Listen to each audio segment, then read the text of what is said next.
तूही रे माझा मितवाच्या आजच्या भागाची सुरुवात होते अविनाश आणि अर्णव पासून. अर्णव, मी काय म्हणतो, ह्या राजेशला गुडनांतर्फे थोडा अडोस देऊया का असं म्हणतो आता इथे अविनाश. फोडून काढूया का त्याला, निदान पुढचे 4 दिवस तरी तो वटणीवर असेल असं म्हणतो अविनाश. काय म्हणणं आहे तुझं? तर आता अर्णव म्हणतो, मामा त्याला मला पण फोडून काढावंसं वाटतं असं म्हणतो आता इथे अर्णव. पण ताईचा आणि माझ्या होणाऱ्या भाजीचा विचार करतो असं म्हणतो आता इथे अर्णव. ते आहेच की असं म्हणतो आता इथे मामा. असो, मी अंजलीला भेटून येतो, समजावतो तिला, बघूया ती माझं तरी ऐकते का असं म्हणतो अविनाश. मामा नक्की कोशिश करा असं म्हणते आता इथे ईश्वरी. म्हणजे कोशिश करणारच मी असं म्हणतो आता इथे अविनाश. आणि तसंही अंजलीची डिलिव्हरी जवळ आली आहे. एकदा का तिची डिलिव्हरी झाली की त्या राकेशची डिलिव्हरी आपण जेलमध्येच करू असं म्हणते आता इथे ईश्वरी. येस असं म्हणतो आता इथे अविनाश. ठीक आहे, मी जाऊन येतो असं म्हणतो आता इथे अविनाश. तर आता इथे ईश्वरी बसते बघा प्रेक्षक खाली सोफा सेट वरती. आणि आता इथे लाईव्ह बघत असतात इथे ईश्वरी आणि अर्णव. तर आता इथे अंजली काम करत असते बघा प्रेक्षक हो. बढिया बढिया असं म्हणत असते आता इथे ईश्वरी. तर आता ईश्वरी बघत असते बघा प्रेक्षक हो अर्णवकडे. तर आता देवा, अजून किती परीक्षा बघणार आहेस तू माझी असं म्हणते आता इथे सुप्रिया. माझी काही चूक नसताना लग्नाआधी माझी इतकी बदनामी झाली की त्या बाईमुळे. आणि आता माझ्या त्या भयानक भूतकाळाची झळ माझ्या इशूच्या संसाराला बसतीये. ह्या सगळ्या अंधारात एक आशेचा किरण दिसला होता आणि आता तोही विझलाय असं म्हणते आता इथे सुप्रिया. पण मी आशा सोडू तरी कशी देवा असं म्हणते आता इथे सुप्रिया. कारण माझा पूर्ण विश्वास आहे माझ्या भक्तीवर आणि तुझ्या श्रद्धेवर. असा काही चमत्कार घडू देत की एक दरवाजा बंद असताना दुसरा उघडू दे. अला काही तरी आधार दे देवा असं म्हणते ती. तर आता पाया पडते बघा प्रेक्षक सुप्रिया. तर आता तेवढ्यातच तिला कॉल येतो. पत्रकाराच्या बायकोचा फोन असं म्हणते आता इथे सुप्रिया. कशासाठी आला असेल आता असं म्हणते आता इथे सुप्रिया. तर आता ती कॉल घेते सुप्रिया. हॅलो, नमस्कार सुप्रिया ताई असं म्हणते ती. नमस्कार असं म्हणते ती. सुप्रिया ताई, मी यासाठी कॉल केला होता, आमच्या जुन्या सामानात मला यांची आणखीन एक डायरी सापडली आहे आणि त्या डायरीत मला पत्रकार श्रीमान धुमाळ यांचा नंबरही सापडलाय. ते आता मुंबईच्या कार्यालयात संपादक म्हणून काम करतात. थांबा, मी तुम्हाला त्यांचा नंबर देते असं म्हणते ती. थांबा, मी लिहून घेते असं म्हणते आता इथे सुप्रिया. 1 मिनिट थांबा आता असं म्हणते ती आणि नंबर लिहून घेते बघा प्रेक्षक हो. ती त्या आर्किटेक्टचा म्हणजेच त्या आर्टिस्टचा. हो असं म्हणते आता इथे. हा असं म्हणून नंबर लिहून घेते आता इथे सुप्रिया बघा प्रेक्षक हो. त्या पळून गेलेल्या आर्टिस्टचा ज्याने स्केच काढलेला असतो वल्लरीचा. तर आता इथे ताई असं म्हणते सुप्रिया, मनापासून खूप खूप धन्यवाद, खूप मोठी मदत केली आहे तुम्ही आज असं म्हणते आता इथे सुप्रिया. ओके ताई असं म्हणते ती बाई. हो असं म्हणून आता इथे फोन ठेवते सुप्रिया. तर बघा प्रेक्षक हो, सुप्रिया देवासमोर त्याने हात जोडते. देवा तुझे खूप आभार, अशीच कृपा असू दे असं म्हणते आता इथे सुप्रिया बघा प्रेक्षक हो. तर आता पाया पडून होतो तिचं देवासमोर. हो काय हो, तुमचा रोजच दादागिरी असते, नाटक असते असं म्हणून आता इथे पाण्यावरती भांडण चालू असतं बघा प्रेक्षक चाळीमध्ये. आणि आता इथे आजी आणि तिच्यासोबत आता अविनाश आणि वल्लरी सुद्धा आलेले असतात अंजलीला भेटायला. तर आता आजीला खूप वाईट वाटतंय सगळं बघून. अवी असं म्हणते आता इथे आजी. अरे काय हे सगळं, कशी राहत असेल अंजू इथे असं म्हणते आजी. अगं आई, अशी रडू नकोस असं म्हणतो अविनाश. तू अशा चेहऱ्याने अंजली समोर गेलीस तर तिला खूप वाईट वाटेल ग असं म्हणतो आता इथे अविनाश. तर आता इथे आजी म्हणतात, हो ठीक आहे, आपण समजावू तिला, इथून परत यायचा प्रयत्न करू. काय आलं रे तिच्या नशिबात हे असं म्हणते आजी. आधी आपल्याच माणसाने चुकीचं वागायचं, मग नशिबाला नंतर दोष देत बसायचं, याला काय अर्थ आहे का असं म्हणते आता इथे वल्लरी. बरं असं म्हणतो अविनाश. बरं बरं हा असं म्हणतो आता इथे अविनाश बघा प्रेक्षक. वल्लरीला आई सगळं ठीक होईल असं म्हणतो. अजिबात काळजी न करू नकोस तू, आपण तिची समजूत काढूया हा असं म्हणतो इथे अविनाश. हो असं म्हणतात आता आजी. चला असं म्हणतो इथे अविनाश वल्लरीला चल असं म्हणतो आजीला. आणि आता सगळे जातात बघा प्रेक्षक अंजलीच्या घरी. तर आता इथे आजी आलेली असते बघा प्रेक्षक आणि ती बघते की अंजली स्वयंपाक करत असते. तर आता इथे वाईट वाटतं आजीला हे सगळं बघून. तर आता कांदे कापत असते बघा प्रेक्षक अंजली. आणि तिला उलटी आल्यासारखं पण होत असतं. अंजली असं म्हणते आता इथे वल्लरी. येऊ का असं म्हणते ती. मामी मामा आजी अगं या ना असं म्हणते अंजली. या या, अहो पाहिलं का कोणाला असं म्हणते आता इथे अंजली.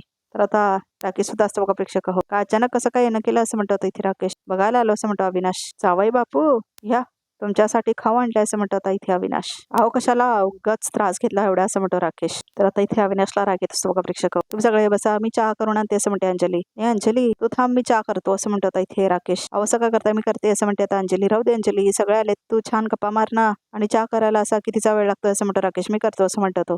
बरं गरमागरम समोसे मागवलेत मामा, खाऊन घ्या असं म्हणतो आता इथे राकेश. आलो असं म्हणून जातो बघा प्रेक्षक राकेश. अंजू अगं कशी आहेस तू असं म्हणते आता इथे आजी अंजलीला. आणि हात पकडते ती आता इथे अंजलीचा. काय गज्जी डोळ्यात पाणी का असं म्हणते अंजली. आनंदाने भेट ना मला असं म्हणते ती. सारखी तुझीच काळजी असते बघ बाई त्यांना असं म्हणते आता इथे वल्लरी. काय वेळ आली आहे तुझ्यावर, त्या ईश्वराणी आणि यारणामुळे आपल्या घरात किती सुखात ऐशोआरामात राहत होतीस, आणि इथे या चाळीत. खरंच सांगते अंजली, मला तुझी अवस्था अजिबात बघवत नाही असं म्हणते आता इथे वल्लरी. हा पण त्या ईश्वरीच्या अगदी मनासारखं घडतंय सगळं असं म्हणते आता इथे वल्लरी. वल्लरी असं म्हणतात इथे अविनाश. पुरे असं म्हणतो तो. पुरे काय पुरे असं म्हणते आता वल्लरी. अशा क्या चाळीत राहायची सवय तरी आहे का आपल्या अंजलीला असं म्हणते ती. मामी अगं खरंच खूप आहे मी इथे खुश. अंजू तू कितीही समजावलंस ना स्वतःच्या मनाला तरीही आमचं मन मानत नाही ग असं म्हणते आता इथे आजी. तुझा त्रास बघवत नाही मला असं म्हणतात ते. आणि आजी म्हणतायत ते ते काय खोटं नाही असं म्हणतात इथे राकेश. नाही म्हणजे मला काय सवय आहे कुठेही राहायची काहीही खायची. पण अंजलीचं तसं नाही आहे ना असं म्हणतात इथे राकेश. तर आता इथे अविनाशला राग येतो का प्रेक्षक. हो असं म्हणतात आजी. म्हणूनच तर मी न्यायला चालली तिला असं म्हणतात आता इथे आजी. अंजू मी तुझं आता काहीच ऐकणार नाही हा असं म्हणतात त्या. मुखाट्याने आमच्या बरोबर चाल बरू. नाही आजी ह्या घरात जे काय आहे हे यांच्या कष्टाचं आहे असं म्हणतात आता इथे अंजली. तर आता आम्ही सुद्धा आमच्या बळावर जगू शकतो हे आम्हाला सांगायचं आहे. अगं पण अंजली असं म्हणतो अविनाश. ह्या अशा अवस्था आहेत अशा वातावरणात मामा खरंच सुखात आहे मी इथे असं म्हणते आता अंजली आणि समाधानी आहे. हे सुद्धा दिवस रात्र खूप मेहनत करता येते असं म्हणते आता इथे अंजली. अविनाशला राग येतो राकेशला बघून बघा प्रेक्षक हो. तर आता इथे वल्लरीला खूप गरम होत असतं आणि थोडी परिस्थिती बदलली की जाऊ ना मी फ्लॅटवर राहायला ते सुद्धा यांच्या कष्टाच्या पेशाने असं म्हणते आता इथे अंजली. आता कुठे कमी कष्ट आहेत ह्याच्यापेक्षा दुप्पट कष्ट होणार आहे तुला याच्या पुढे जाऊन असं म्हणतो आता इथे राकेश. तुला पुन्हा एकदा राज शिर्केंच्या बंगल्यात जायला भाग पाडतो का नाही बघ असं म्हणतो आता इथे राकेश. बाळाचा तरी विचार कर असं म्हणतो अविनाश. चाळीतली पण बाळ वाटतातच की व्यवस्थित आमचं सुद्धा बाळ वाढेल असं म्हणते आता इथे अंजली. बरं असं म्हणते आता आजी. मग निदान एखाद्या तरी डबा तरी लाव म्हणजे तुला सगळं करत बसायला तर नको का असं म्हणतात आजी. हो असं म्हणते आता इथे अंजली. ते बघते मी घरगुती डबा लावते असं म्हणते ती. असं म्हणतात आता इथे आजी. तर अंजलीला बघून खूप रडते आजी. निघू आम्ही आता असं म्हणतात आता इथे आजी. काळजी घे ग बाळा असं म्हणते वल्लरी. हो असं काय करताय चहा तरी घेऊन जा ठेवलंय मी असं म्हणतो राकेश. नाही नाही नको असं म्हणते आता इथे आजी. बरं असं म्हणतात आजी निघू हा. आणि हो अंजली काय लागलं तर मला फोन कर. तर आता इथे मामा तू पण ना असं म्हणते अंजली आणि हसते ती खूप. गमत केली ग असं म्हणतात इथे अविनाश. हे तुझं असणं खरं आहे असं म्हणतात इथे अविनाश. हे खरं आहे असं म्हणतात इथे बघा प्रेक्षक हो. अविनाश मला एवढंच म्हणायचं होतं की काही लागलं तर मला नक्की फोन कर हा असं म्हणतात इथे अविनाश. चला निघूया असं म्हणतात इथे अविनाश. बरं वाटलं तुम्ही आलात असं म्हणते आता इथे अंजली. तर सगळे निघतात बघा प्रेक्षक हो. तर आता इथे अविनाश वगैरे सगळे जातात आता. ह्यांची काळजी समजते मला. माझ्या नवऱ्याच्या मानापेक्षा माझं सुख काही मोठं नाही असं म्हणते अंजली. आणि सगळं राकेश ऐकत असतो. एक वेळ त्रास सहन करेन पण नवऱ्याचा अपमान सहन नाही करणार असं म्हणते अंजली. तर आता इथे डोक्याला हात लावतो बघा प्रेक्षक हो राकेश. तर आता इथे सुप्रियाला दाखवलंय. तर आता ती कॉल करते बघा प्रेक्षक हो. हॅलो असं म्हणून कॉल उचलतात. तुम्हाला साहेब आहेत का असं म्हणते ती. ते अजून आलेले नाहीये दुपारपर्यंत येणार आहेत असं म्हणतो तो माणूस. हो का मग काय तुमच्या ऑफिसचा ऍड्रेस सांगू शकता का तुम्ही असं म्हणते सुप्रिया. येऊन घ्या असं म्हणते तो. लिव्ड प्लाझा बापट भागा दादर वेस्ट. बरं ठीक आहे तर वेलकम असं म्हणतो तो. तर आता सुप्रिया खुश होते खूप. चला आता लवकरात लवकर काय ते जगासमोर येईल. माझ्या नावाला लागलेला डाग आणि इशूच्या संसाराला लागलेलं ग्रहण आता लवकरच सुटेल असं म्हणते आता इथे सुप्रिया. तर आता बघा प्रेक्षकावर राज शिर्केंचं घर दाखवलंय. तर आता इथे ईश्वरी सगळ्यांना चहा देत असते. मला त्रास होतोय रे अभि. आपली अंजू ज्या अवस्थेत राहतीये ते बघून असं म्हणते आता इथे आजी बघा प्रेक्षक हो. नेमकी गरोदरपणातच तिच्यावर ही वेळ यावी का असं म्हणते आता इथे आजी. तर अर्णव पण तिथेच बसलेला असतो बघा प्रेक्षक हो. आणि वल्लरी सुद्धा. आई पण घर सोडताना या सगळ्याचा विचार करायला हवा होता ना तिने असं म्हणते आता इथे वल्लरी. फार काळजी वाटते मला तिची असं म्हणते आता इथे आजी. साधा पाण्याचा फिल्टर सुद्धा नाही आहे ग असं म्हणते आता इथे आजी. नळाचं पाणी पिऊन या अवस्थेत त्रास झाला म्हणजे असं म्हणते आता इथे आजी. तर आता अविनाश म्हणतो मी आनंदात आहे आणि सगळं काही नॉर्मल आहे हे ती दाखवत होती पण तसं नव्हतं ते असं म्हणतो होता अविनाश. कळत होतं मला असं म्हणतो तो. त्या डिलिव्हरी जवळ आली. मी ठरवलं होतं छान बाळणपण करायचं हिचं. त्या एवढ्याशा जागेत हाल होणार आहेत विचारीची असं म्हणते आता इथे आजी. आता अंजली ज्या अवस्थेत आहे ते बघून मलाही आता काळजी वाटायला लागली तिची असं म्हणत होता इथे अविनाश. नुसती काळजी वाटून का उपयोग आहे का असं म्हणते आता इथे वल्लरी. तिच्यावर ही वेळ आपल्याच घरातल्या काही माणसांमुळे आली आहे हे विसरून चालणार नाही आपल्याला असं म्हणते आता इथे वल्लरी. तर अर्णव म्हणतो ओके मामी आय एक्सेप्ट असं म्हणतो तो. अर्णव अरे मी तुला नाही म्हटले बाबा असं म्हणते मामी. तू बोल तुला हवे ते सगळं बोल असं म्हणतो इथे अर्णव. कारण चूक माझीच आहे असं म्हणतो तो. त्या सगळ्याला मीच एकटा रिस्पॉन्सिबल आहे असं म्हणतो होता इथे तो. तर आता इथे ईश्वरी सहानुभूती देते त्याला. तर आता इथे आजी बघा प्रेक्षक हो तिच्याकडे बघत असते. आता ह्यावर उपाय सुद्धा मलाच काढावा लागेल असं म्हणतो तो. तर आता इथे उठून जातो अर्णव. तर अर्णव असं म्हणतात होता इथे अविनाश वगैरे. आता अर्णव उठून जातो बघा प्रेक्षक हो. तर आता इथे वल्लरीला खूप छान वाटतंय सगळं बोलून अर्णवला. ईश्वरीला पण टेन्शन आलेलं असतं. तर आता इथे बघा प्रेक्षक हो फोन करतो म्हणजेच अर्णवचा काका. तर आता इथे तो वल्लरीला कॉल आलेला असतो आणि अविनाश इथेच बसलेला असतो बघा प्रेक्षक हो. तर आता तो बघतो सैतान असं नाव सेव्ह केलेलं असतं बघा प्रेक्षक हो वल्लरीने तिच्यावरती. तर आता ती कट करून ठेवतो फोन. तर आता इथे बघा प्रेक्षक हो अर्णवचा काका परत कॉल लावतो आता इथे वल्लरीला. तर आता ती बघते परत आता इथे सैतान म्हणून येतं. तर आता इथे अविनाश बघतो कुणाचा कॉल कट करते ती सारखं म्हणून. तर आता परत कट करते ती. तर आता इथे वैतागतो बघा प्रेक्षक हो अर्णवचा काका. तर आता हातामध्ये बंदूक घेत होतो. तर आता इथे तो परत कॉल करतो बघा प्रेक्षक वल्लरीला. तर वल्लरी परत वैतागते. तर आता इथे परत सैतान ओढून येतं. काय गं असं म्हणतात इथे अविनाश. सारखं काय कॉट कट करतेस. उचलून तर बघ कोणाचं असं म्हणतात तो. बघतेस म्हणते इथे वल्लरी. तर आता इथे बघा प्रेक्षक वल्लरी कॉल घेते. हॅलो असं म्हणते ती. काय पहिल्या रिंगमध्ये फोन उचलायचा माझा असं म्हणतो तो. आजपर्यंत तुझं जे गुपित लपून ठेवलंय ना ते सगळ्यांसमोर ओपन करेल असं म्हणते तो. हो हो चालेल ना असं म्हणते आता इथे वल्लरी. एवढे पैसे जमा करायचा धक्क्यामुळे परिणाम झाला त्याच्या डोक्यावर. खूप खूप असं म्हणते आता इथे वल्लरी. नाटकं बंद कर असं म्हणतो आता इथे अर्णवचा काका. आणि पैशाचं कुठवर आलं ते सांग असं म्हणतो तो. हो हो तर चाललंय असं म्हणते आता इथे वल्लरी. तर आता अविनाश येतो. काय गे कुणाचा फोन आहे असं म्हणतो तो. तर वल्लरी म्हणते बँकेचा फोन आहे स्कीम बद्दल सांगतायत असं म्हणते ती. अच्छा असं म्हणतो आता इथे बघा प्रेक्षक हो अविनाश. पैशाचं कुठवर आलं असं म्हणतो आता इथे अर्णवचा काका. बघते असं म्हणते वल्लरी. आज देईन म्हणते ती. ही कुठली स्कीम आहे ज्यात तू लोकांना व्याज देणार आहेस की ते तुला असं म्हणतात इथे अविनाश. तुम्ही गप्पा बसावं जरा असं म्हणते इथे वल्लरी. तुझ्यात बोलण्यात काय अर्थच नाही असं म्हणतो तो. तर आता निघून जातो अविनाश. बघा प्रेक्षक काय हो काय अडचणीत आणताय मला तुम्ही असं म्हणते आता वल्लरी. तर आता आवाज खाली असं म्हणतो तो बघा प्रेक्षक हो. तर आता इथे घाबरते वल्लरी. हे बघ असं म्हणतो तो 2 दिवस उरलेत. जर 2 दिवसात मला माझे पैसे मिळाले नाहीत तर तुला पोलीस कोठडीत नक्की मिळेल असं लक्षात ठेव असं म्हणतो तो. मिळतील असं म्हणते इथे वल्लरी. 2 दिवसात पैसे मिळतील असं म्हणते इथे वल्लरी. तर तो माणूस खूप चिडलेला असतो बघा प्रेक्षक. तर आता इथे फोन ठेवून टाकतो तो. अशी दहशत हवी आता अर्णव राजे शिर्के असं म्हणतो तो. तर आता वल्लरी म्हणते काय करू असं म्हणून डोक्याला हात लावून घेते बघा प्रेक्षक वल्लरी. तर आता डोक्याला हात लावून बसलेली असते ती.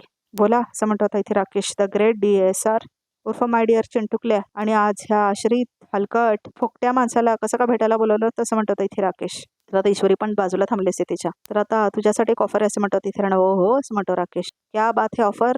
तू ऑफर देतोस मला असं म्हणतो राकेश. बोल सांग पटकन असं म्हणतो राकेश. तुझ्यासारख्या फ्रॉड माणसाशी मी बोलतोय हेच मोठं समज. कारण मला माझ्या ताईची काळजी आहे असं म्हणतो आता इथे बोल पटकन असं म्हणतो राकेश. तुला काळजी आहे तुझ्या बहिणीची. मी काय सांगतो ते नीट आहे कसं म्हणतो आता इथे तुला काय पैसे देतो मी. घरचं सामान जसं की TV फ्रीज AC कुकर सगळं ट्रक भरून देतो. हे तुझ्या चाळीतल्या घरात घेऊन जायचं आणि त्याला असं सांगायचं की तू हे केस जिंकलायस त्याचे तुला 4 पैसे मिळाले म्हणून तू हे सगळं केलंस असं म्हणतो आता इथे कळलं असं म्हणतो तो. एवढं तर ताईला कन्व्हिन्स करू शकतोस तू असं म्हणतो तो. हो असं म्हणतो राकेश. खोटं बोलण्यात एक्सपर्ट आहे असं म्हणतो तो. म्हणजे काय असं म्हणतो राकेश. ईश्वरीची लहानपणापासून असं म्हणतो तो.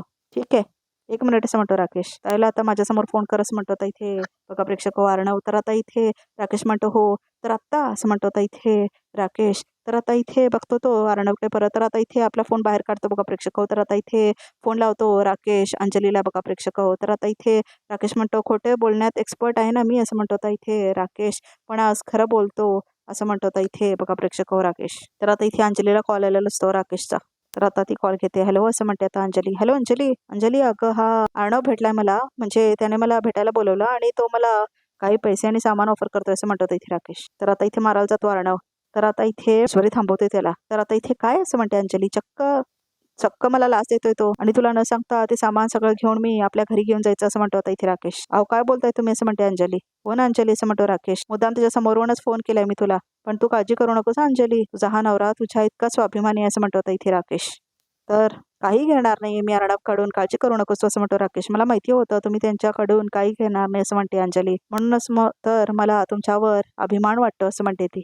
हो असं म्हणतो राकेश. हो अंजली आपण बोलू घरी आल्यावर. आता मी जरा तुझ्या भावाशी बोलतो. रिजेक्ट करतो तिची ऑफर असं म्हणतो आता राकेश. चल ठेवतो बाय असं म्हणतो राकेश. हा असं म्हणते आता इथे अंजली. तर आता इथे काय असं म्हणतो राकेश. कसा वाटला परफॉर्मन्स असं म्हणतो आता इथे राकेश बघा प्रेक्षक. तर अर्णव आता इथे खूप चिडतो बघा प्रेक्षक. ए चिंटुकल्या काही पैसे आणि ट्रक भरून सामान घेऊन मी परत त्या चाळीतल्याच घरात जाऊन राहायचं असं म्हणतो आता राकेश. तू वेडायस काय रे जरा असं म्हणतो इथे राकेश. अरे मला इथे यायचंय परत इथे. हा असं म्हणतो तो आणि ईश्वरीकडे इशारा करतो बघा प्रेक्षक. अशी चिंधी चोरी नाही करत मी. मोठे डाव टाकतो असं म्हणतो तो ईश्वरीकडे हात जाऊन बघा प्रेक्षक.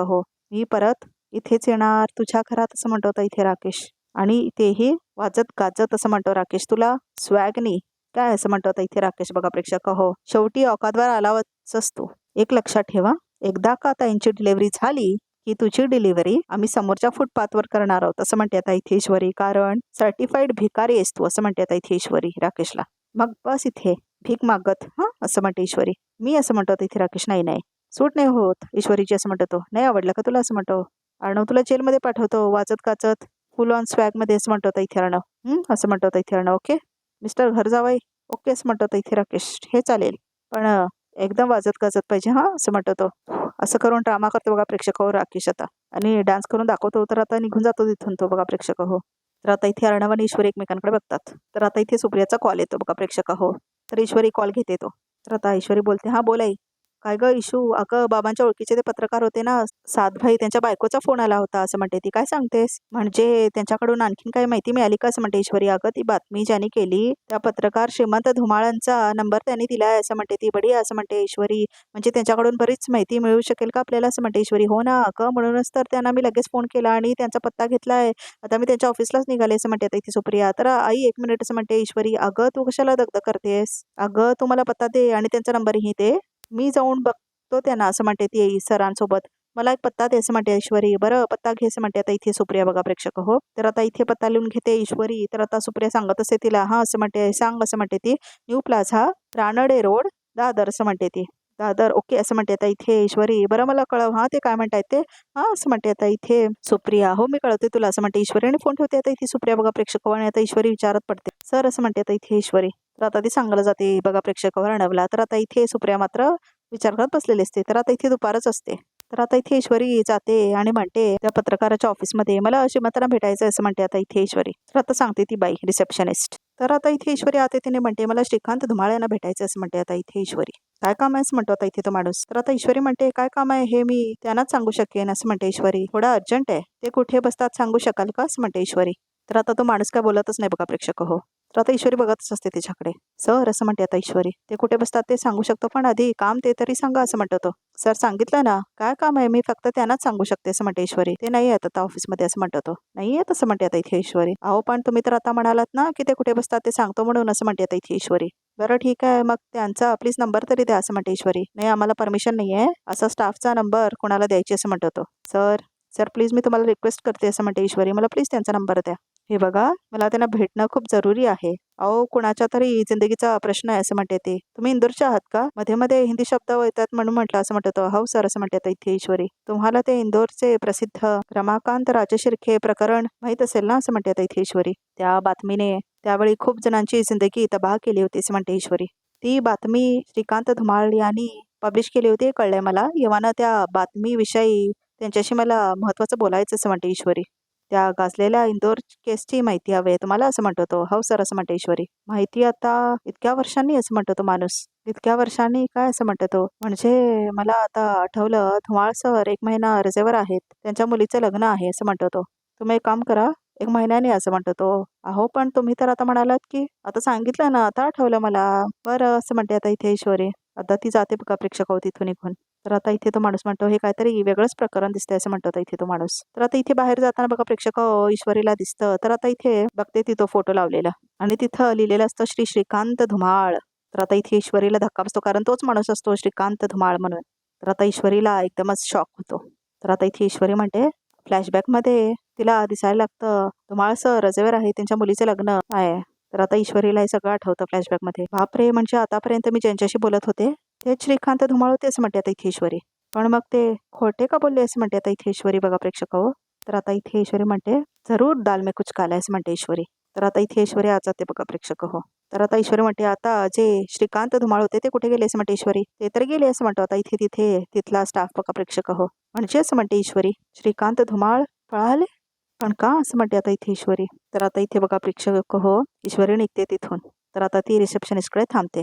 हा श्रीकांत धुमाळ पळतोय का माझ्यापासून असं म्हणते आता ईश्वरी. म्हणजे नक्कीच काहीतरी ह्या पाठीमागे काहीतरी षडयंत्र आहे असं म्हणते आता ईश्वरी. तर आता इथे ती म्हणते कसली भीती आहे ह्याला या श्रीकांत धुमाळला असं म्हणते आता इथे ईश्वरी. तर आता ती विचार करत असते एका बातमीबद्दल थोडी माहिती द्यायला हरकत काय. म्हणजे तू सुद्धा या सगळ्यात सामील तर नाही आहे ना. ह्या सगळ्या प्रश्नांची उत्तरं मिळवायची असतील तर श्रीकांत धुमाळ शोधून काढायलाच पाहिजे असं म्हणते आता इथे ईश्वरी. पण कसं. तर आता इथे ईश्वरी पाय पडते देवाला. गणू बाप्पा तूच काहीतरी मार्ग दाखव बाबा आता असं म्हणते आता इथे ईश्वरी. तर आता इथे ईश्वरी प्रार्थना करत असते बघा प्रेक्षक हो. तर आता इथे ती वळून बघते. तर संपादक लिहिलेलं असतं त्या दरवाजावरती. तर उपसंपादक लिहिलेलं असतं त्याच्यावरती. तर आता इथे बघा प्रेक्षक हो ईश्वरीला एक आयडिया येते. ह्या न्यूजपेपरचे संपादक इथे बसतात असं म्हणते ईश्वरी. तर आता इथे इशू दिमाग चलाव असं म्हणते आता इथे ईश्वरी बघा प्रेक्षक हो स्वतःलाच. तर आता इथे वळून बघते ती. तर आता इथे संपादक लिहिलेलं असतं आयडिया असं म्हणते आता इथे ईश्वरी. तर आता इथे बघा प्रेक्षक हो ईश्वरी आत येते. तर आता इथे दैनिक लोकचार्य. एक्सक्यूज मी असं म्हणते आता ईश्वरी. मिस्टर शेलर? येस असं म्हणतो तो माणूस. मी आय कम इन असं म्हणते आता ईश्वरी. तर कम इन असं म्हणतो तो. तर आता इथे ईश्वरी एंटर होते बघा प्रेक्षक हो गॉगल घालून. तर आता इथे मी ओळखलं नाही तुम्हाला असं म्हणतो तो. ओळखलं नाही तुम्ही मला असं म्हणते आता इथे ईश्वरी. तर आता गॉगल काढते ती. तर आता इथे ती म्हणते आय एम मिसेस ईश्वरी अर्णव राजशिर्के असं म्हणते ती.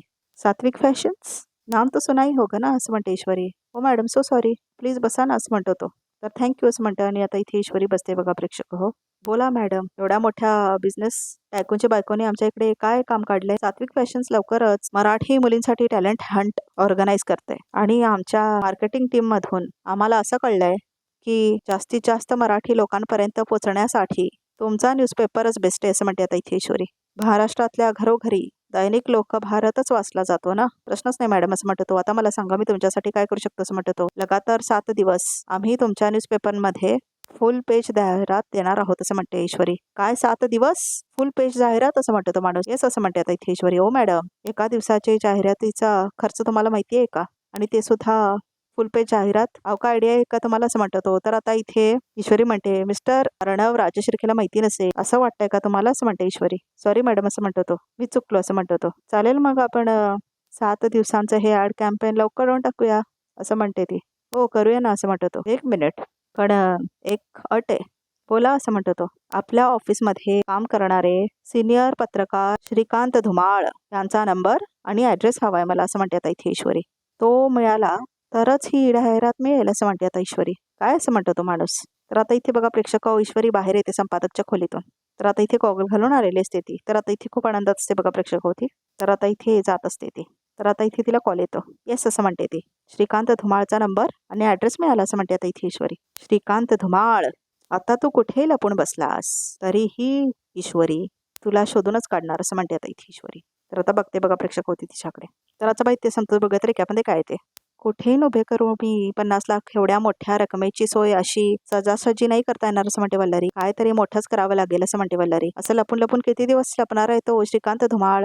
मी खूप स्मार्ट आहे आणि त्याला माहित नाही. हा उधार देते बी नाही लेते बी नाही असं म्हणते आता इथे ईश्वरी सुप्रियाला. तर आता इथे अर्णवला दाखवले. पण तुझ्या थेरीला सपोर्ट करणारे थेरीज नाही तुझ्याकडे असं म्हणतो अर्णव. तेच मिळवण्यासाठी मी धडपड करते ना असं म्हणते ईश्वरी. माझ्या आईच्या खोट्या बदनामीचा सवाल नाही आहे सर. आपलं नातं पुढे कसं जाणार आहे हे ठरवणार आहे ते सगळे पुरावे असं म्हणते आता इथे ईश्वरी. तर आता इथे रिकॅप सुद्धा इथे संपतो. आमच्या चॅनलला नक्की सबस्क्राईब करा.